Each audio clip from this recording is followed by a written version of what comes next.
అందుకే నేను స్పష్టంగా అధికారులకు ఆదేశాలు ఇస్తున్నా. నేను ఎంక్వైరీకి కూడా ఆర్డర్ చేస్తా. రాష్ట్రం మొత్తం మీద కూడా చెరువుల ఆక్రమణ మీద స్పెషల్ డ్రైవ్ చేపడతా.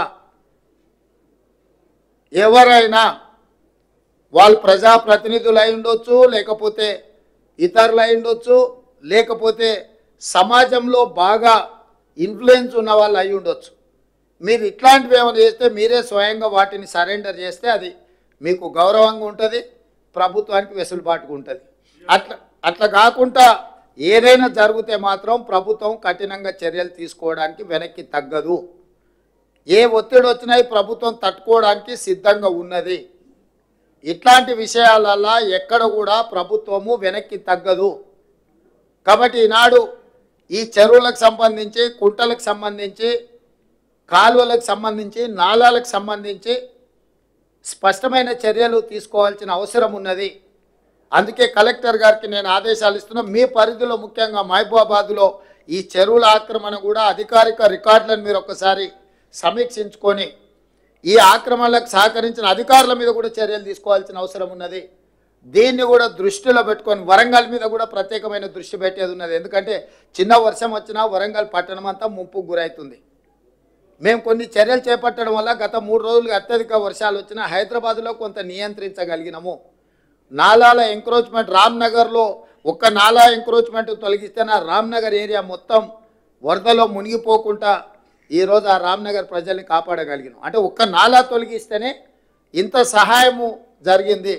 కాబట్టి నాలాల ఆక్రమణను కూడా ప్రభుత్వం ఉపేక్షించదు. మీరు కూడా జిల్లాలలో, నేను ఇవాళ మహబూబాబాద్ వరంగల్కి చెప్పట్లేదు, తెలంగాణ రాష్ట్రంలో ఉన్న అన్ని జిల్లా కలెక్టరేట్లకు ఈ నుంచి నేను ఆదేశాలు ఇస్తున్నా. మీ ప్రాంతాలలో ఎక్కడైనా చెరువులు కానీ నాలాలు కానీ ఆక్రమించుకుంటే మీరు మొత్తం వాటిని లిస్ట్ అవుట్ చేయండి. కోర్టులలో ఏమైనా పెండింగ్ కేసులు ఉంటే ఆ కేసులను కూడా పరిష్కరించుకోవడానికి ప్రత్యేకమైన న్యాయవాదులను నియమించుకోండి. ఉమ్మడి రాష్ట్రంలో కంటే కూడా గత 10 సంవత్సరాలలో ఈ దుర్మార్గాలు విపరీతంగా పెరిగిపోయినాయి. అధికారాన్ని అడ్డం పెట్టుకొని అడ్డగోలుగా ఇట్లాంటివి ఆక్రమించుకున్నారు. నేను నిన్న ఖమ్మంలో తిరుగుతుంటే ఎవరున్నా అక్కడున్న మాజీ మంత్రి ఆక్రమించుకొని మొత్తం కాలువలే ఆక్రమించుకున్నాడు.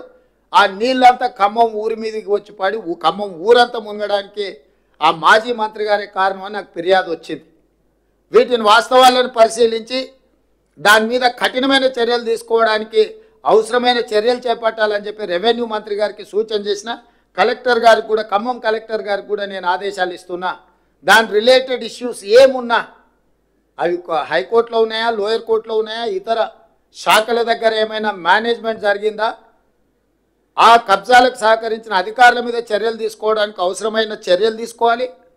ప్రభుత్వం నుంచి అనుమతి తీసుకోవాలి. కోర్టులలో ఏమైనా కేసులు పెండింగ్ ఉంటే వాటి మీద కూడా స్పష్టమైన నిర్ణయం తీసుకోవాలి. ఎందుకంటే ఇంకా ఉపేక్షిస్తే ఇంకా అది మనల్ని కబలిస్తుంది. ఇవాళ జరుగుతున్న పరిణామాలు, పేదోళ్ళ ప్రాణాలు, ఆస్తుల నష్టం పోయిన తర్వాత కూడా ఇంకా ప్రభుత్వం మీనమేషాలు లెక్క పెట్టుకుంటూ కూర్చుంటే ఇది మంచిది కాదు. కాబట్టి నేను స్పష్టంగా మీడియా మిత్రుల ద్వారా తెలంగాణ రాష్ట్రంలో ఉండే అందరు అధికారులకు నేను ఆదేశాలు ఇస్తున్నా.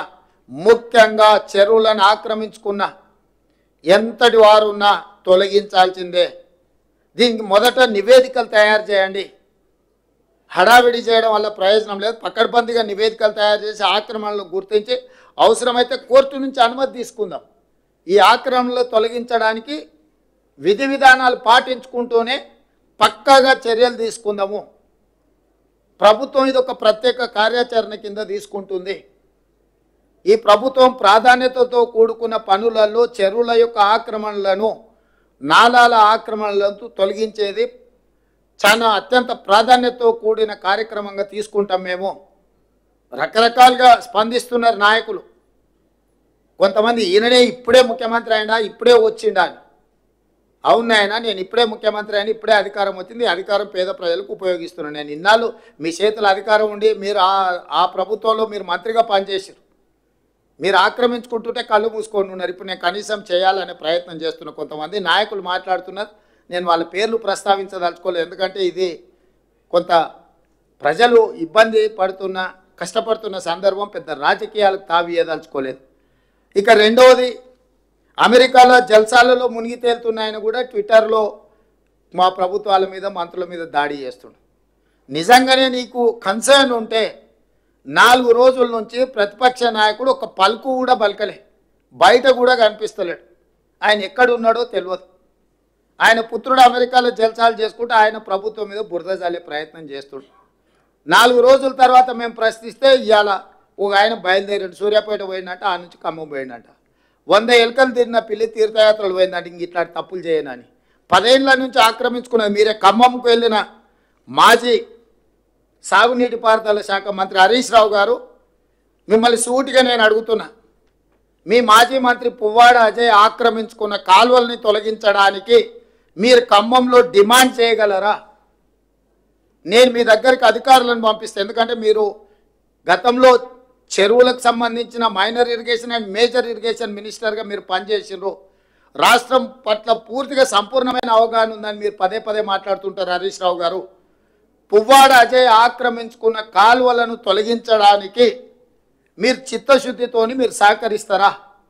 ఈ ఒక్క ప్రశ్నకు సమాధానం చెప్పిన తర్వాత ఇక ప్రభుత్వం ఈ వర్షంలో బాధ్యతాయుతంగా వ్యవహరించిందా వ్యవహరించలేదా ప్రజలు తెలుస్తారు. మేము బాధ్యతాయుతంగా వ్యవహరించకపోతే ప్రజల దగ్గరికి మేము వెళ్ళగలిగే వాళ్ళం కాదు. ప్రతి క్షణం మా మంత్రులు కార్యాచరణ స్థానికంగా ఉన్నారు. స్టేట్ అంతా సమన్వయం చేసుకొని అధికారులకు ఆదేశాలు ఇచ్చి ఒక స్పష్టమైన నిర్దిష్టమైన కార్యాచరణతో నేను బయలుదేరి 2 రోజుల నుంచి ప్రజలలో తిరుగుతున్నా. ఇది మా ప్రభుత్వం యొక్క చిత్తశుద్ధి. 10 సంవత్సరాలు మీరు అధికారంలో ఉన్నారు. ఏ రోజైనా చంద్రశేఖరరావు గారు వరదలు వచ్చినా ప్రమాదాలలో ప్రజలు చనిపోయినా ఒక్క రోజైనా పరామర్శించడానికి వారు బయటకు వచ్చిండ్రా? ఒక్క రోజైనా ఆ కుటుంబాల దగ్గరికి చంద్రశేఖరరావు గారు వెళ్ళిండ్రా? మీ దగ్గర రికార్డు ఉంటే తీయండి. 2014 నుంచి 2024 జనవరి వరకు చాలాసార్లు వర్షాలు వరదలు ప్రజలు చనిపోవడం ప్రమాదాలు జరగడం మనం కళ్ళతో చూసినాం. చంద్రశేఖరరావు వరదలు వచ్చినప్పుడు ఏ ప్రజల దగ్గరికి వెళ్ళిండో ఒక్క ఆధారం చూపించండి. మాసాయిపేటలో రైలు కింద పడి స్కూల్ పిల్లలు 30-40 మంది చచ్చిపోతే ఆయన సొంత నియోజకవర్గం. పసిపిల్లలు చచ్చిపోతే కూడా ఆ కుటుంబాలను పరామర్శించడానికి ఓలే. ఔటర్ రింగ్ రోడ్డు దగ్గర ఒక వెటర్నరీ డాక్టర్ని ముష్కర్లు ఎత్తుకెళ్ళి బ్రూటల్లీ రేప్ అండ్ మర్డర్ చేస్తే కూడా ఆ కుటుంబాన్ని పరామర్శించడానికి ఓలే. మానవత్వం లేని వ్యక్తిగా 10 సంవత్సరాలు ప్రభుత్వాన్ని నడిపిన మీరు ఈరోజు ప్రజలలో ఉన్న మమ్మల్ని ప్రతి క్షణం ప్రభుత్వం అప్రమత్తంగా ఉండి పనిచేస్తుంది. ఇవాళ పక్క రాష్ట్రంలో మన రాష్ట్రంలో కృష్ణా జిల్లా ఖమ్మం జిల్లా కౌలపిల్లలాగా ఉంటాయి పక్కన పక్కన. ఒకే రకమైన వర్షము ఒకే రకమైన పరిస్థితులు ఉంటే అవతల ఎంత జరిగింది నష్టం, యువతలు ఎంత జరిగిందో ఒక అంచనా వేయండి.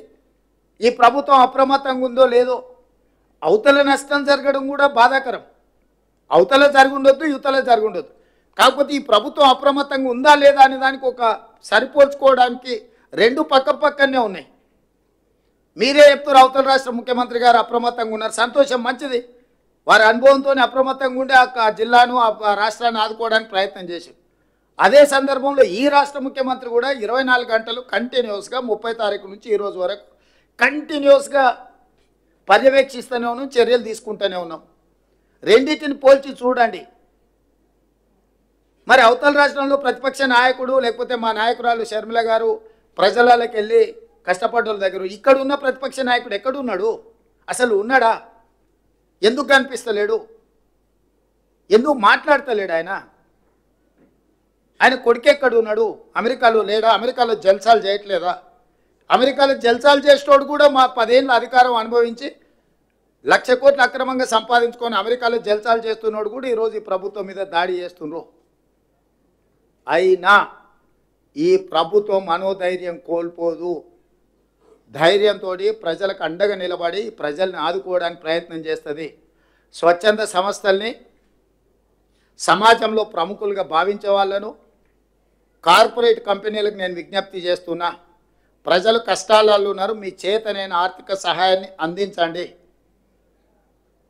మానవత్వం ప్రదర్శించాల్సిన అవసరం ఉన్నది. ఈరోజు మానవీయ కోణంలో వీళ్ళందరూ కూడా ఆలోచన చేసి చెయ్యగలిగిన సహాయాన్ని ఈ పేదలకు అందించండి. సహాయం అందించని వాళ్ళు మనోధైర్యాన్ని ఇవ్వండి. మేము మీకు అండగా నిలబడ్డాము అని ఒక మంచి మాట అయినా మాట్లాడండి. తద్వారా వాళ్ళు కొంచెం ఉపశమనం పొందుతారు. కష్టాలలో ఉన్న వాళ్ళకు ఒక ఓదార్పు కూడా కొంత వాళ్ళకు మనోధైర్యాన్ని పెంచుతుంది. కాబట్టి ఈరోజు ఈ ప్రభుత్వం అన్ని రకాలుగా ఆదుకుంటుంది, నష్టపరిహారాన్ని అందిస్తుంది.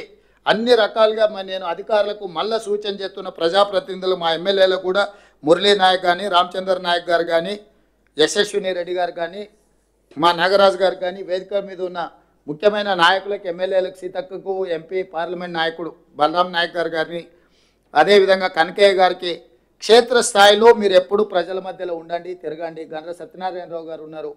ఎమ్మెల్యేలందరికీ, ఇక్కడ ఉన్న ఎమ్మెల్యేలకు, ఎంపీకి, మంత్రులకు నా సూచన ఒకటే, ప్రజల మధ్యలోనే ఉండండి, ప్రజల దగ్గరికి వెళ్ళండి, ప్రజల కష్టాలు తెలుసుకోండి. ఆ అంశాలు అధికారుల దృష్టికి తీసుకురండి. అధికారులు ఆ విషయాలను మీరు నివేదికలుగా మార్చండి. ప్రభుత్వం నుంచి అవసరమైన అనుమతులు తీసుకొని వాళ్ళని అన్ని రకాలుగా ఆదుకోవాల్సిందిగా మీడియా మిత్రులకు కూడా నా సూచన. మీరు కూడా ఏవైతే అంశాలను ప్రస్తావిస్తున్నారో మీడియా ద్వారా వాటన్నిటిని కూడా మేము పరిగణలోకి తీసుకుంటున్నాం. ఏదైనా విషయాలు ఉంటే కూడా అధికారుల దృష్టికి మీరు తీసుకురండి. మీరు తీసుకొచ్చిన విషయాలు ప్రజలకు ఉపయోగపడితే ఎంతో కొంత సహాయం అందించడానికి ఉపయోగపడుతుంది. కాబట్టి మనందరం కలిసికట్టుగా ఇప్పుడు మనం చర్యలు చేపట్టాలి. ఇది రాజకీయాలు చేసే సందర్భం